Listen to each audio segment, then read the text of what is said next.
পবিত্র কোরআনে আল্লাহ তাআলা ইউসুফ আলাইহিস সালামের ঘটনাকে আহসানুল কাসাস তথা শ্রেষ্ঠ কাহিনী বলে আখ্যা দিয়েছেন। এই ঘটনায় যে পরিমাণ উপদেশ, নসিহত ও হিকমত রয়েছে, অন্য কোনো সূরায় একই স্থানে এই পরিমাণে নেই। এই অসাধারণ কাহিনী জানার আগে আমাদের চ্যানেল সাবস্ক্রাইব করে নিন, লাইক, কমেন্ট ও শেয়ার দিয়ে ইসলামের খেদমত করার সঙ্গী হন।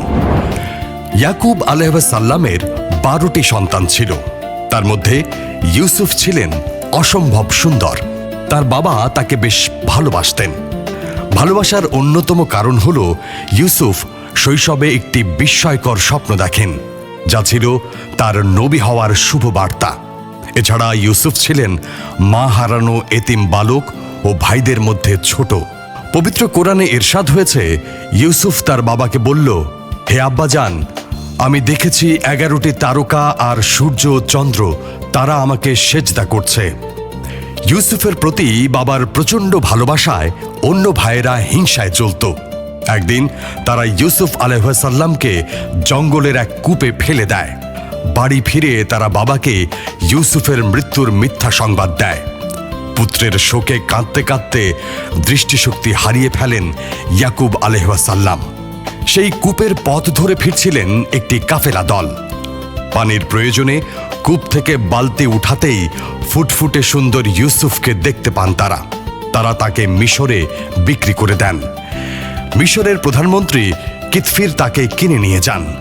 সেখানেই তিনি বড় হতে থাকেন। একদিন যৌবনে পা রাখেন ইউসুফ। রূপ ও সৌন্দর্যে ভরপুর ছিল তার যৌবন। তিনি ছিলেন মাধুর্য ও কমনীয়তার মূর্ত প্রতীক। চেহারা ছিল চন্দ্র ও সূর্যের মতো দীপ্তিমান। নিষ্কলুষতা ও লজ্জার আধিক্য সোনায় সোহাগার মতো কাজ করছিল। সে সময় আজিজে মিশরের স্ত্রী জুলেখা নিজেকে আর নিয়ন্ত্রণে রাখতে পারলেন না। ইউসুফের রূপে আকৃষ্ট হয়ে পড়লেন। তিনি ইউসুফকে খারাপ কাজের প্রতি আহ্বান করলেন। ইউসুফ তা প্রত্যাখ্যান করেন। ইউসুফকে বশে আনতে নানাভাবে চেষ্টা করতে থাকে সে। জাদুও করল, কিন্তু কাজ হলো না। একদিন ইউসুফকে একা ঘরে পেয়ে দরজা বন্ধ করে দিল সে। পাপের দিকে আহ্বান করল। আল্লাহর ভয়ে তিনি জুলেখার আহ্বান প্রত্যাখ্যান করলেন। উপায়ান্তর না দেখে বন্ধ দরজার দিকে দৌড় দিলেন ইউসুফ। দরজা খুলে গেল। ঘটনাচক্রে দরজার ওপাশে আজিজে মিশর, কিতফির ও জুলেখার চাচাতো ভাই দাঁড়ানো ছিল। জুলেখা ইউসুফের উপর অপবাদ দেওয়ার চেষ্টা করল। সত্যতা যাচাইয়ে ছেঁড়া জামার প্রমাণ পেশ করা হলো।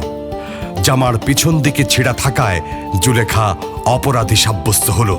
তবুও জুলেখার সম্মান রক্ষায় মিথ্যা মামলায় ইউসুফকে কারাদণ্ড দেয়া হয়।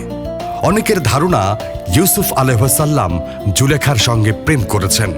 এটি সত্য নয়, এটি একটি প্রচলিত ভুল। জুলেখার একপক্ষীয় প্রেম ছিল। জুলেখা ইউসুফ আলাইহিস সালামের উপর মিথ্যা অপবাদ দিয়েছিলেন।